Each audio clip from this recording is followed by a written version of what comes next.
ሌላ አማራጭን ለመጠቀም ሞከረ። አንተ የእግዚአብሔር ልጅ ክርስቶስ የሆንክ እንደሆነ እንድትነግረን በሕያው እግዚአብሔር አምልሃለሁ አለው።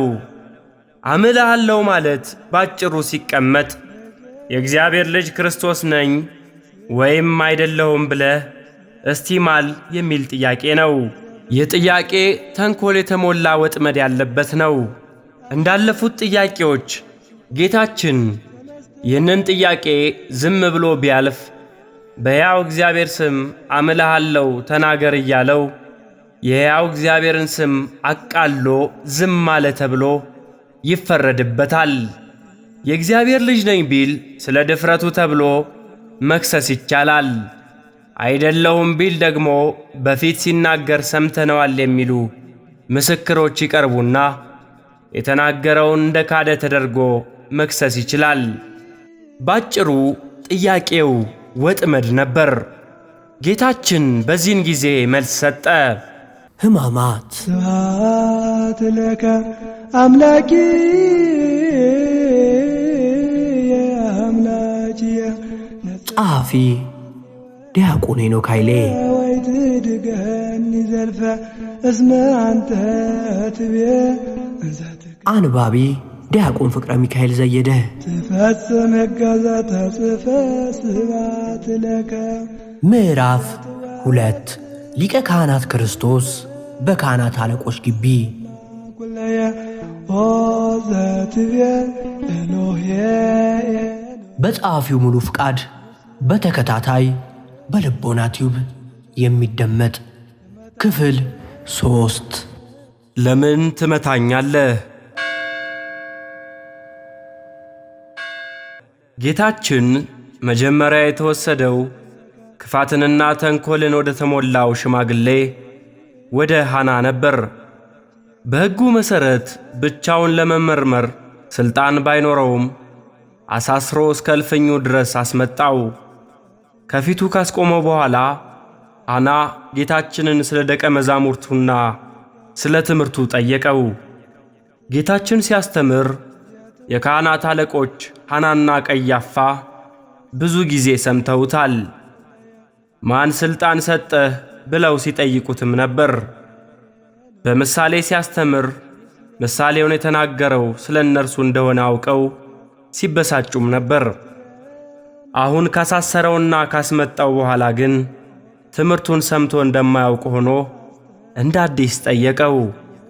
ጌታችን እኔ በግልጥ ለዓለም ተናገርሁ፣ አይሁድ በሚሰበሰቡበት በምኵራብና በመቅደስ እኔ ሁልጊዜ አስተማርሁ፣ በስውርም ምንም አልተናገርሁም። ስለምን ትጠይቀኛለህ? ለነሱ የተናገርሁትን የሰሙትን ጠይቅ፣ እነሆ እነዚህ እኔ የተናገርሁትን ያውቃሉ ብሎ መለሰለት። ይህንንም ሲል በዚያ ቆሞ የነበረው ከሎሌዎች አንዱ ለሊቀ ካህናቱ እንዲህ ትመልሳለህን ብሎ ኢየሱስን በጥፊ መታው። የኦሪትን ሊቀ ካህናት ደስ ለማሰኘት ብሎ የአዲስ ኪዳንን ሊቀ ካህናት ፊቱን በጥፊ መታው። የጌታችንን ፊት በጥፊ በመማታቱም ከዚያች ሰዓት ጀምሮ ለ18 ሰዓታት የሚቀጥለውን የጌታችን መደብደብና ግርፋት አስጀማሪ ሆነ። ነቢዩ ዳዊት አቤቱ ፊትህን እሻለሁ፣ ያንተን ፊት አቤቱ እሻለሁ፣ ፊትህን ከኔ አትመልስ ብሎ የዘመረለትን የአምላክን ፊት ይህ ሎሌ በጥፊ መታው። መላእክት ሊያዩት የማይቻላቸውን በሁለት ክንፋቸው ፊታቸውን በሁለት ክንፋቸው እግራቸውን ሸፍነው የሚቆሙለትን ፈጣሪን ፊቱን በጥፊ መታው። ነቢዩ ሙሴ እባክህን ፊትህን አሳየኝ ብሎ የለመነውን ፈጣሪ ፊት አንድ ሎሌ በጥፊ ሲመታው ቢያይ ምን ይል ይሆን? ቅዱስ ኤፍሬም ይህን ሎሌ እንዲህ ሲል ይጠይቀዋል። አንተ ክፉ ባሪያ፣ እስቲ ንገረን፣ ጌታችንን ስለምን በጥፊ መታኸው? በጥንት የባርነት ሥርዓት ባሪያዎች ሁሉ ነፃ በሚለቀቁበት ዕለት ነፃነታቸውን ሊቀበሉ ሲሉ ጌቶቻቸው በጥፊ ይመቷቸው ነበር። አንተ ክፉ ባሪያ ግን የሁሉን ነፃ ጌታ አውጪ ነፃ ሊያወጣህ በመጣ ጊዜ በጥፊ መታኸው። በጥፊ በመማታትህ ከጌቶችህ ሐናና ቀያፋ ሽልማትን አገኛለሁ ብለህ ተመኝተ ይሆን? ክርስቶስ ሰማያዊ ጌታ መሆኑን አልሰማ ይሆን? ኢየሱስም መልሶ ስለ ክፉ ምስክር መልካም ተናግሬ እንደሆን ስለምን ትመታኛለህ አለው። ጌታችን በጥፊ በተመታ ሰዓት እንኳን የቁጣ ንግግር አልተናገረም። በሊቀ ካህናት ሸንጎ ፊት በጥፊ በተመታ ጊዜ አንተ በኖራ የተለሰነ ግድግዳ እግዚአብሔር አንተን ይመታ ዘንድ አለው፣ አንተ በሕግ ልትፈርድብኝ ተቀምጠ ያለ ሕግ መታ ዘንድ ታዛለህን ብሎ ተናግሮ ዳኛው ሊቀ ካህናት መሆኑን ሲነግሩት ይቅርታ እንደጠየቀው እንደ ቅዱስ ጳውሎስ ጌታችን ያለ ሕግ ለምን ተመታው ብሎ አልተካሰሰም። ለመታው ሎሌ ግን ልብ በሚነካ አጠያየቅ ለምን ትመታኛለህ ብሎ ጠየቀው። ግራህን ሲመቱ ቀኝህን ስጥ ብሎ ያዘዘን ጌታ ለምን ትመታኛለህ ያለው ለምን ይሆን? ጌታችን በዕለተ ዓርብ ያ ሁሉ ጅራፍ ሲወርድበት ለአንድም ጊዜ ለምን ትመቱኛላችሁ ብሎ አልጠየቀም። የሾህ አክሊል ሲደፋበት ለምን ትወጉኛላችሁ፣ ሲተፉበት ስለምን ትተፉብኛላችሁ ብሎ አልተናገረም። ይህ ሎሌ የመታው ጥፊ ከዚያ ሁሉ ጅራፍ በልጦ ለምን ትመታኛለህ ያሰኘው ለምንድን ነው? ሊቃውንት እንዳብራሩት ጌታችንን በጥፊ የመታው ሎሌ ጌታችን በቤተ ሳይዳ የመጠመቂያ ስፍራ ከ38 ዓመት የአልጋ ቁራኝነት አላቆ አልጋህን ተሸክመ ሂድ ብሎ የፈወሰው ሰው ነው። እኛ መጻጉዕ በሽተኛ ብለን የምንጠራውና ግሪካውያን በስንክሳራቸው የሩስ ብለው የጻፉለት ይህ ሰው ገና በተፈወሰበት ዕለት ጌታችንን ወደ አይሁድ ሄዶ በሰንበት አልጋህን ተሸከም ያለኝ እርሱ ነው ብሎ የከሰሰ ሲሆን ዛሬ ደግሞ ከዓመታት ስቃዩ ያላቀቀውንና የሚብስ እንዳይደርስብህ ደግመህ ኀጢአትን አትሥራ ብሎ ያስጠነቀቀውን ጌታ በጥፊ በመማታት የሚብስ ፍርድን ለራሱ አከማቸ። ጌታችን ይህንን ሰው ለምን ትመታኛለህ ብሎ የጠየቀውም ከጥፊው በላይ ባዳነው ሰው እጅ መመታቱ ዘልቆ ስለተሰማው ነበር። መምህረትትና ክርስቶስ ወልደ አምላክ ወሰብ ጅዝየፍና ሰርክ በአውደ መብልዕ ዘረፈካ ምስለ አርዳእ ስብሐት ለከ ሥጋከ ቅዱሰ። ክፉ ተናግሬ ከሆነ ስለ ክፉ መስክርብኝ፣ መልካም ተናግሬ ከሆነ ስለምን ትመታኛለህ የሚለው ንግግርም አልጋህን ተሸክመ ሂድ ከማለት ውጪ ምን ክፉ ቃል ተናግሬሃለሁ የሚል መልእክትን የሚያስተላልፍ ነበር። ከዚህ በኋላ ሐና ጌታችንን ለብቻው መመርመሩን ትቶ ራሱም አባል ወደ ሆነበት በዚያው ግቢ ወደሚካሄደው ወደ ቀያፋ ቤት ሸንጎ እንደ ታሰረ ሰደደው። የጨለማው ፍርድ ቤት የካህናት አለቆችና ሽማግሎች ሸንጎም ሁሉ እንዲገድሉት በኢየሱስ የሐሰት ምስክር ይፈልጉ ነበር፣ አላገኙም። ብዙም የሐሰት ምስክሮች ምንም ቢቀርቡ አላገኙም። በፍርድ ሸንጎ ተቀምጦ ምስክር ፍለጋ ምን አይነት በደል ነው? ካሰሩ በኋላ ማስረጃና ምስክር መፈለግ እንዴት አይነት ግፍ ነው? ስለማያውቁት ነገር እንዲህ ብላችሁ መስክሩ ብሎ የሐሰት ምስክሮችን ማቆምስ እንደምን ያለ ክፋት ነው? በዚህም የሐሰት ምስክሮችና አመፀኞች ተነስተውብኛል የተባለው ትንቢት ተፈጸመ። ያም ሆኖ የተጠሩት ምስክሮችም በሐሰት ሊመሰክሩ ቢመጡም ቃላቸው አልገጣጠም ብሎ አልሆን አለ።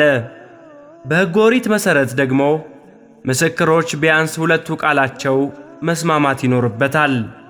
በኋላም ሁለቱ ቀርበው ይህ ሰው የእግዚአብሔርን ቤተ መቅደስ አፍርሼ በ3 ቀን ልሠራው እችላለሁ ብሎአል አሉ።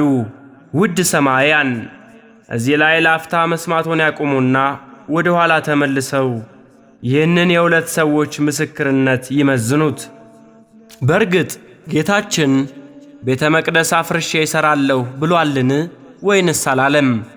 እርሶ ቢጠየቁ ምላሾ ምንድን ነው? መልሶ ማለቱንማ ብሏል ግን ብሎ የሚጀምር ሳይሆን አይቀርም።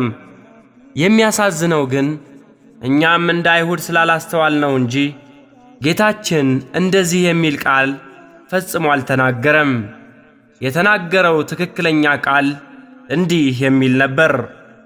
ኢየሱስም መልሶ ይህን ቤተ መቅደስ አፍርሱት፣ በ3 ቀን አነሳዋለሁ አላቸው።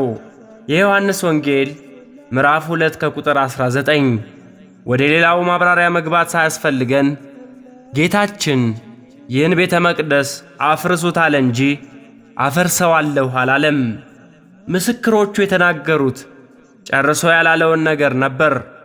በማርቆስ ወንጌል እንደምናነበው እንዲያውም በከበቧቸው የካህናት አለቆች የድጋፍ ስሜት ተገፋፍተው የተሠራውን ቤተ መቅደስ አፈርሰዋለሁ፣ በ3 ቀንም ሌላውን በእጅ ያልተሠራውን እሠራለሁ ሲል ሰማነው ብለው ጨማምረው ተናግረዋል። የማርቆስ ወንጌል ምዕራፍ 14 ከቁጥር 58። የሊቃነ ካህናቱ ተንኮል የሚታይበት ሌላው ነገር በተደጋጋሚ ጌታን ሲከሱበት የነበረውን ሰንበትን ሽሯል የሚል ክሳቸውን በማታው ሸንጎ ላይ አለማንሳታቸው ነው። ቅዱስ ዮሐንስ አፈወርቅ እንዳብራራው በሰንበት ጉዳይ ጌታችንን በተናገሩት ጊዜያት ሁሉ ጌታችን ተከራክሮ በተደጋጋሚ ረትቶ አፋቸውን አዘግቷቸው ነበር። ስለዚህ የማያዋጣቸውን ክርክር አላነሱም። ከዚያ ይልቅ የሸንጎውን አባላትን ሊያስቆጣና ስሜት ሊነካ ይችላል ብለው የመረጡትን ክስ መቅደሱን አፈርሳለሁ ብሏል የሚለውን ነበር። የኢየሩሳሌምን ከተማ 25 በመቶ የሚሸፍነውን ታላቁን ቤተ መቅደስ አፈርሰዋለሁ ብሏል ማለት ምን ያህል የሰሚዎቹን ቁጣ እንደሚቀሰቅስና እንደሚያስጨክን ስለሚያውቁ ተጠቀሙበት። ነቢዩ ኤርምያስ በዚሁ ቤተ መቅደስ ላይ የጥፋት ትንቢት ተናግረሃል ብለው እንደገደሉት ስለሚታወቅ ፍቱን ማካካሻ እንደሆነ አምነዋል። ከጌታችን በኋላ እስጢፋኖስን ለማስገደል የቀረቡት የሐሰት ምስክሮች የተሰጣቸው ክስ የናዝሬቱ ኢየሱስ ይህን ስፍራ ያፈርሰዋል ይላል የሚል ነበር። ይህ ክስ እንደተሰማ ሊቀ ካህናቱ ጌታችንን እነዚህ ለሚመሰክሩብህ አንድ እንኳ አትመልስምን አለው። ኢየሱስ ግን ዝም አለ። ጌታችን ለምን ዝም አለ ቢሉ መልሱ ስለምንስ ይናገራል ነው። መናገር የሚገባው ሰሚ ባለበት ቦታ ነው። እርሱ ደግሞ ሰሚ ሳይኖር እንኳን አሁን ጥንት ዓለምን ሲፈጥርም አልተናገረም። ብርሃን ይሁን ብሎ ድምፅ አሰምቶ መናገር የጀመረው የሚሰሙ መላእክትን ከፈጠረ በኋላ አልነበር?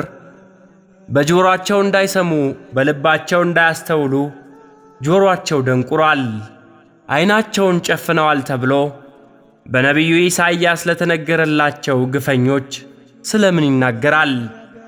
በየዕለቱ በአደባባይ ሲናገር ሲሰሙት የኖሩትን ነገር ተንኮል ለመስራት ድጋሚ ሲጠይቁት ለምን ይናገራል? ፍትሕ በሌለበት ሸንጎ መናገር ጥቅም የለውም። በሐሰት የቆሙ ምስክሮች እንዲህ በሉ ተብለው ተመክረው ለሚናገሩት ሐሰት ከዝምታ በቀር ምን መልስ አለ? በዚህም ጌታችን በሐሰት ለሚያወሩብን ሁሉ መልስ በመስጠት እንዳንደክም ምሳሌውን ተወልን። ቀያፋ ጌታችን ያሰበው ወጥመድ ውስጥ እንዳልገባለት ሲያውቅ ሌላ አማራጭን ለመጠቀም ሞከረ። አንተ የእግዚአብሔር ልጅ ክርስቶስ የሆንክ እንደሆነ እንድትነግረን በሕያው እግዚአብሔር አምልሃለሁ አለው። አምልሃለሁ ማለት ባጭሩ ሲቀመጥ የእግዚአብሔር ልጅ ክርስቶስ ነኝ ወይም አይደለሁም ብለህ እስቲ ማል የሚል ጥያቄ ነው። ይህ ጥያቄ ተንኮል የተሞላ ወጥመድ ያለበት ነው። እንዳለፉት ጥያቄዎች ጌታችን ይህንን ጥያቄ ዝም ብሎ ቢያልፍ በሕያው እግዚአብሔር ስም አምልሃለሁ ተናገር እያለው የሕያው እግዚአብሔርን ስም አቃሎ ዝም አለ ተብሎ ይፈረድበታል። የእግዚአብሔር ልጅ ነኝ ቢል ስለ ድፍረቱ ተብሎ መክሰስ ይቻላል። አይደለሁም ቢል ደግሞ በፊት ሲናገር ሰምተነዋል የሚሉ ምስክሮች ይቀርቡና የተናገረውን እንደ ካደ ተደርጎ መክሰስ ይችላል። ባጭሩ ጥያቄው ወጥመድ ነበር። ጌታችን በዚህን ጊዜ መልስ ሰጠ። ፈጽሞ ዝም አላለም፣ ፈጽሞም አልተናገረም። በሚገባው ጊዜ ተናገረ እንጂ። እያርመመ ፍጹመ ወይ ተናገረ ፍጹመ አላ ተናገረ በጊዜ ደሉ። ትርጓሜ ወንጌል ማቴዎስ። ክርስቶስ የእግዚአብሔር ልጅ። ጌታችን ወደ ሰጠው ምላሽ ከመሄዳችን በፊት በሸንጎ ትክክለኛ አካሄድ የእግዚአብሔር ልጅ ነኝና ክርስቶስ መሲህ ነኝ ለሚል አካል ምን ሊደረግ እንደሚገባ እንመልከት። እንደ አይሁድ ሸንጎ አባላት መሲህ በሚነሳበት ጊዜ በእርግጥ ያ ሰው በነቢያት የተነገረለት እውነተኛ መሲህ ስለመሆኑ ወይም ሐሳዊ መሲህ ስለመሆኑ የማጣራት ሂደትን እንደ መጽሐፍ ታዋቂነታቸው ማከናወን ይገባቸዋል። ክርስቶስ መምጣቱ አስቀድሞ በነቢያት መጻሕፍት የተነገሩትን ትንቢቶች በማገናዘብ ክርስቶስ ነኝ ብሎ የሚነሳን ሰው ማንነት ከቀደሙት ትንቢቶች ጋር ማመሳከርና ነህ ወይም አይደለህም ብሎ መወሰን የሸንጎ ድርሻ ነው። ስለ እውነተኛው ክርስቶስ ማንነት በመጻሕፍት የተጻፉ ግልጽ መስፈርቶች አሉ። የመጀመሪያው ራሳቸው ሊቃነ ካህናቱ ሲናገሩት የነበረው መስፈርት በቤተልሔም መወለድ አለበት የሚለው ነው። ንጉሥ ሄሮድስ የካህናትንም አለቆች የሕዝቡንም ጻፎች ሁሉ ሰብስቦ ክርስቶስ ወዴት እንደሚወለድ ጠየቃቸው። እነርሱም አንቺ ቤተልሔም የይሁዳ ምድር ከይሁዳ ገዢዎች ከቶ አታንሺም፣ ሕዝቤን የሚጠብቅ መስፍን ካንቺ ይወጣልና ተብሎ በነቢይ እንዲህ ተጽፏልና በይሁዳ በቤተልሔም ነው አሉት። ረበላይክም ወላይመ እንበይነ ፍቅረ ሰብ ፍጹም ዘበኃይልክሙ አይ ወላይመ ሥላሴ ክቡራነ ስም ስብሐት ለክሙ ከመ ባሕር ስፉሕ ወከመ እሳት ስዱል። በዚህ መሠረት ጌታችን እናቱ ለሕዝብ ቆጠራ ከዮሴፍ ጋር ወደ ይሁዳ በሄደችበት ሌሊት በቤተልሔም ግርግም ውስጥ በመወለዱ የመጀመሪያውን የመሲህነቱን ማስረጃ አሳይቷል። ይህንን እውነታ አንዳንዶች ሲያውቁ፣ ብዙሃኑ ሊቃነ ካህናት ግን ጌታ በገሊላ ናዝሬት ስላደገና የናዝሬቱ ኢየሱስ ተብሎ ይጠራ ስለነበር ክርስቶስ በውኑ ከገሊላ ይመጣልን? ክርስቶስ ከዳዊት ዘር ዳዊትም ከነበረባት መንደር ከቤተልሔም እንዲመጣ መጽሐፍ አላለምን? ብለው ክርክር ያነሱ ነበር። ናትናኤል ለሐዋርያነት በተጠራበት ጊዜም ጓደኛው ፊልጶስ ነቢያት ስለሱ የተናገሩለትን የናዝሬቱን ኢየሱስን አግኝተነዋል ብሎ ሲነግረው ከናዝሬት መልካም ነገር ይወጣልን ብሎ የጠየቀውም ኦሪትን በመማሩ ምክንያት በነቢያት ክርስቶስ ይነሳል የተባለው ከይሁዳ ቤተልሔም እንጂ ከገሊላ ናዝሬት እንዳልሆነ ስለሚያውቅ ነበር። ይህንን አይተን ጌታችን ከገሊላ ናዝሬት የናዝሬቱ ኢየሱስ ተብሎ እስከ መጣ ድረስ ትንቢቱን የሚያውቁ አይሁድ ባይቀበሉትም እውነት አላቸው እንዳንል የሰብአ ሰገልን ምስክርነት ሰምተዋል።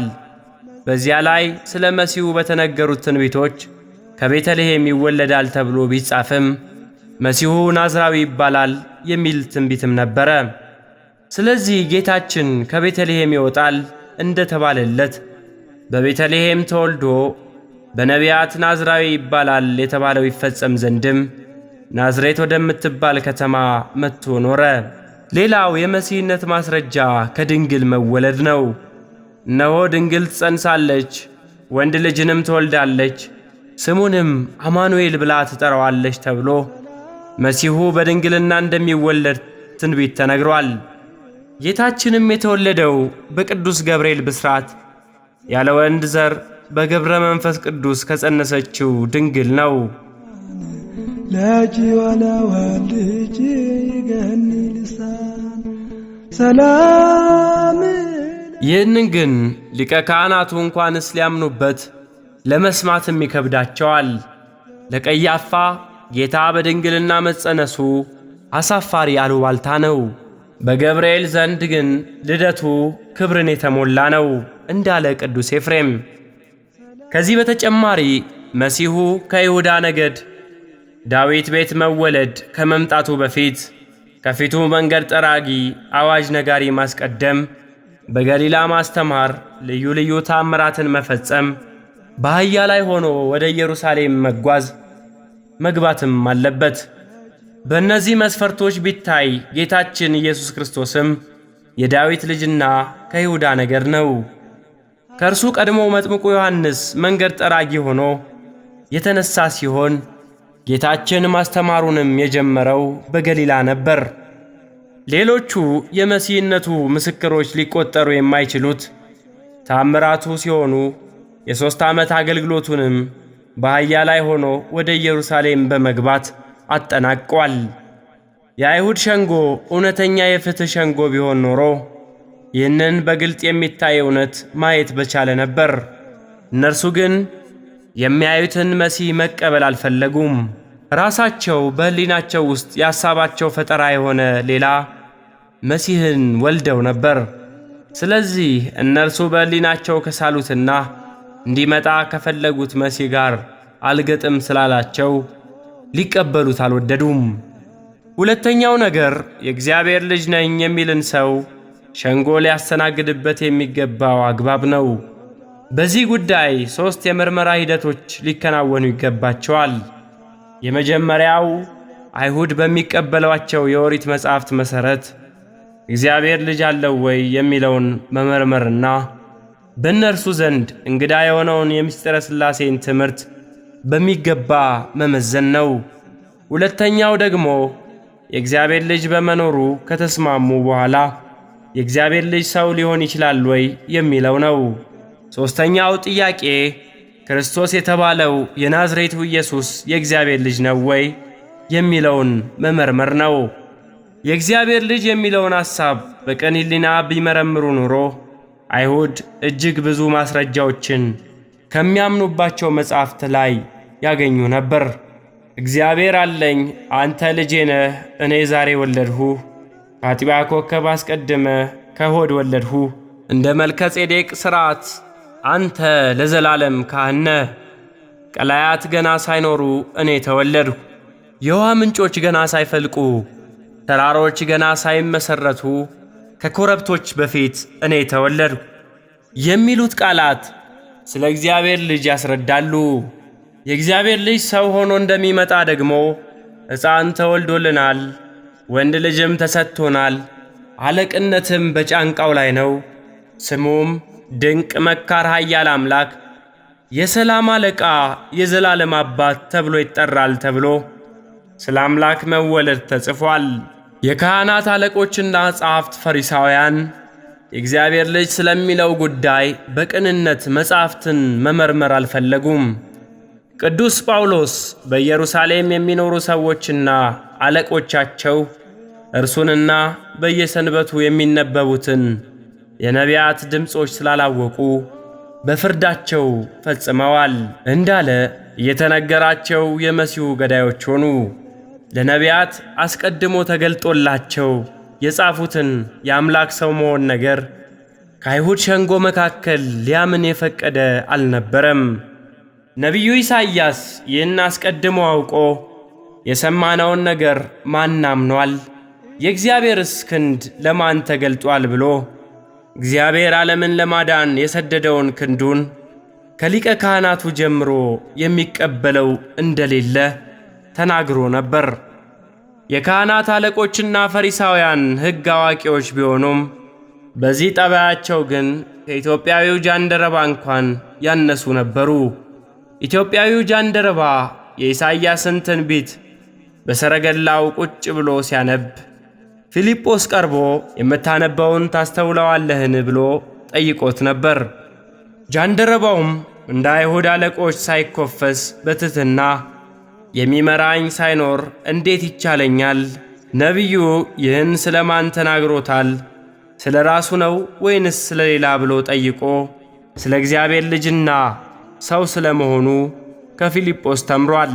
ከዚያም ጃንደረባው ራሱ ሐሳብ አቅርቦ ራሱ ጸሎተ ሃይማኖትን አርቅቆ ኢየሱስ ክርስቶስ የእግዚአብሔር ልጅ እንደሆነ አምናለሁ ብሎ ተጠምቋል። ኢትዮጵያዊው ባኮስ በፊልጶስ ፊት ያሳየውን ትሕትና ሊቃነ ካህናቱ በክርስቶስ ፊት እንኳን ማሳየት አልቻሉም።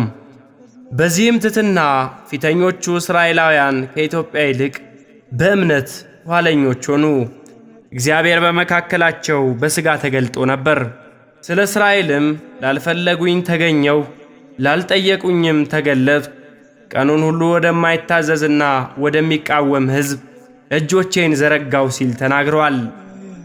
ኢየሱስ አምላከ ርኅራኄ ስብሐት ለከ ከመ ታስተየነ ለነ ደመ ገቦከ ነባቤ እንተ አስተዩከ ሐሞተ ወከርቤ ጸማይኩ በጅዜት ቤት ስብሐት ለከ ደረሰለትከ መዊተ።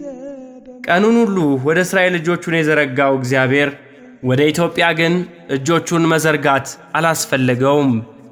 ምክንያቱም ራሷ ኢትዮጵያ እጆቿን ወደ እግዚአብሔር ትዘረጋለችና። በንግሥተ ሳባ አማካኝነት የሰለሞንን ጥበብ ፈልጋ የገሰገሰችውና በትሕትና የጠየቀችው ኢትዮጵያ አሁን ደግሞ ከሰለሞን ስለሚበልጠው አምላክ በትሕትና በጃንደረባው በኩል ጠይቃ አመነች። እንደ ንግሥተ ሳባ ኢትዮጵያዊው ጃንደረባም በሊቃነ ካህናቱና በፈሪሳውያን ትውልድ ላይ ተነስቶ ሳይፈርድ አይቀር ይሆን? የኢሳይያስን ትንቢት ትርጓሜ ለማወቅ ከፊልጶስ በትሕትና ጠይቋልና ከፊልጶስ የሚበልጥ ክርስቶስ ግን በዚህ ሸንጎ አለ። አይሁድ የጃንደረባው ትሕትና ቢኖራቸውና የክርስቶስን የእግዚአብሔር ልጅነት አምነው በዚህ ሸንጎ ላይ ቢያውጁ ኖሮ ደግሞ የአይሁድ ሸንጎ ጉባኤ ኒቅያ ሊቃነ ካህናቱ ሰለስቱ ምዕት የጉባኤውም ውሳኔ ጸሎተ ሃይማኖት በሆነ ነበር። የአይሁድ ሸንጎ ጉባኤ ኒቅያ ሊቃነ ካህናቱ ሰለስቱ ምዕት የጉባኤውም ውሳኔ ጸሎተ ሃይማኖት በሆነ ነበር። እነርሱ ግን እንኳን ሊያምኑ ከጌታችን ጋር ስለ ጉዳዩ መነጋገርም አይፈልጉም ነበር። በአንድ ወቅት የሆነው ይህ ነበር። ፈሪሳውያንም ተሰብስበው ሳሉ ኢየሱስ ስለ ክርስቶስ ምን ይመስላችኋል? የማንስ ልጅ ነው ብሎ ጠየቃቸው። የዳዊት ልጅ ነው አሉት። እርሱም እንኪያስ ዳዊት ጌታ ጌታዬ ጠላቶችህን የእግርህ መረገጫ እስካደረገልህ ድረስ በቀኜ ተቀመጥ አለው ሲል እንዴት በመንፈስ ጌታ ብሎ ይጠራዋል? ዳዊትስ ጌታ ብሎ ከጠራው እንዴት ልጁ ይሆናል አላቸው። አንድም ቃል ስንኳ ይመልስለት ዘንድ የተቻለውም የለም። ከዚያ ቀንም ጀምሮ ወደፊት ማንም ሊጠይቀው አልደፈረም። ለመመለስ የተቸገሩት በዳዊት ትንቢት ላይ ጌታ ተብለው የተጠሩት ሁለት መሆናቸው ግራ ስላጋባቸው ነው። አብና ወልድ የሚለውን ትምህርት ሳይረዱ ይህን ጥያቄ መመለስ ስለማይችሉ ዝም አሉ። ጌታችን ሊቃነ ካህናቱ በንጉሥ ዳዊት መቃብር ዙሪያ እየተወዛወዙ እየተቀባበሉ በቃላቸው ሲደግሙት የሚውሉትን መዝሙረ ዳዊት ጠቅሶ ምላሽ አሳጣቸው። ከዚህ ሁሉ በኋላ ነው እንግዲህ በፍትሕ አልባው ሸንጎ የእግዚአብሔር ልጅ እንደሆን ንገረን ብለው የሚጠይቁት። ይህንን ጥያቄ መምህር ሆይ አንተ የእግዚአብሔር ልጅ ነህ ብሎ የመሰከረለት ሐዋርያ ናትናኤል በቀላሉ ሊመልሰው ይችለው ነበር። ናትናኤል ግን በዚህች ምሽት እግሬ አውጪኝ ብሎ ከወንድሞቹ ጋር ሸሽቷል። ይህንን ጥያቄ አንተ ክርስቶስ የሕያው እግዚአብሔር ልጅ ያለው ቅዱስ ጴጥሮስም በቀላሉ ቢመልሰው ይችል ነበር። ቅዱስ ጴጥሮስ ግን መምህሩ ክርስቶስ በሸንጎ መካከል ቆሞ በሚንገላታባት በዚያች የጭንቅ ሰዓት እዚያው ግቢ ውስጥ ከአይሁድ ጋር ቁጭ ብሎ እሳት እያሞቀ ነው። ጌታችን የእግዚአብሔር ልጅ ክርስቶስ አንተ ነህ ወይ ለሚለው የሊቀ ካህናቱ ጥያቄ እኔ ነኝ። የሰው ልጅም በኃይል ቀኝ ሲቀመጥ በሰማይም ደመና ሲመጣ ታያላችሁ አላቸው። የእግዚአብሔር ልጅ መሆኑን ከመግለጥ ባሻገር ዛሬ በሐሰት ሸንጎ በግፍ ከፊታቸው አቁመው ሊፈርዱበት በተነሱበት ሁሉ ላይ በኃይል ቀኝ ተቀምጦ በተራው ሊፈርድባቸው እንደሚመጣ አሳሰባቸው። በዚህ ጊዜ ሊቀ ካህናቱ ቀያፋ ልብሱን ቀዶ ተሳድቧል። እንግዲህ ወዲህ ምስክሮች ስለምን ያስፈልጉናል? እነሆ ስድቡን አሁን ሰምታችኋል። ምን ይመስላችኋል? አለ። እነርሱም ሞት ይገባዋል ብለው መለሱ። ግራ ቀኝ አገናዝቦ የሁሉን ሐሳብ በማግስቱ ሰምቶ ሊፈርድ የሚገባው ሊቀ ካህናት ፍርዱን ራሱ ወስኖ ሌሎችን በመገፋፋትና ለቁጣ በማነሳሳት ፍትሕ አልባውን ሸንጎ በግፍ ደመደመው። ቀያፋ ልብሱን መቅደዱ በራሱ ፈሪሃ እግዚአብሔር እንደሌለው ቁልጭ አድርጎ የሚያሳይ ነው። በኦሪት በራሱ የቅባት ዘይት የፈሰሰበት የክህነትም ልብስ ይለብስ ዘንድ የተቀደሰ ከወንድሞቹም የበለጠው ካህን ራሱን አይግለጥ ልብሱንም አይቅደድ የሚል ትእዛዝ ነበረ። ሊቀ ካህናት ሌላው ቀርቶ እናት አባቱና ልጆቹ ቢሞቱ እንኳን ልብሱን መቅደድ አይችልም ነበር። የአሮን ልጆች አብዩድና ናዳብ ተቀስፈው በሞቱበት ዕለት ራሱ እግዚአብሔር ለሙሴ አሮንና ልጆቹን እንዳትሞቱ በማኅበሩ ቁጣ እንዳይወርድ ልብሳችሁን አትቅደዱ በላቸው ብሎ ነግሮት ነበር። ቀያፋ ግን በጌታችን ላይ ነገር ለማባባስ ብሎ ቀድሞውንም ክብር የማይሰጠውንና በአሕዛብ ሮማውያን ገዢዎች ቤት ተቀምጦ ረክሶ የተሰጠውን ልብሰ ተክህኖ ቀደደው። በዚህ ድርጊቱ የእርሱ ሊቀ ካህናትነት እንዳበቃለትም መሰከረ። የኦሪቱ ሊቀ ካህናት በአዲስ ኪዳኑ ሊቀ ካህናት ኢየሱስ ክርስቶስ ፊት ልብሱን በመቅደድ አገልግሎቱ እንዳበቃ በተግባር አሳየ። ቀያፋ ልብሱን ቀዶ የኦሪት ክህነቱ አለፈች ብሎ እንዳሳየ በማግስቱ ደግሞ የሚያገለግልበት ቤተ መቅደስ በተራው መጋረጃው ተቀዶ የመቅደስ ክብሩ እንዳበቃ በራሱ አሳይቷል። ብርድ የማይችለው አለት በቀጣይ ክፍል ይጠብቁን። ወትሰመሙ በዛንባብ ስባት ለክሙ በይነ ሥጋዊ ሲሳዩ ወመንፈሳዊ ሲሳዩ ለዘርህ በሰብ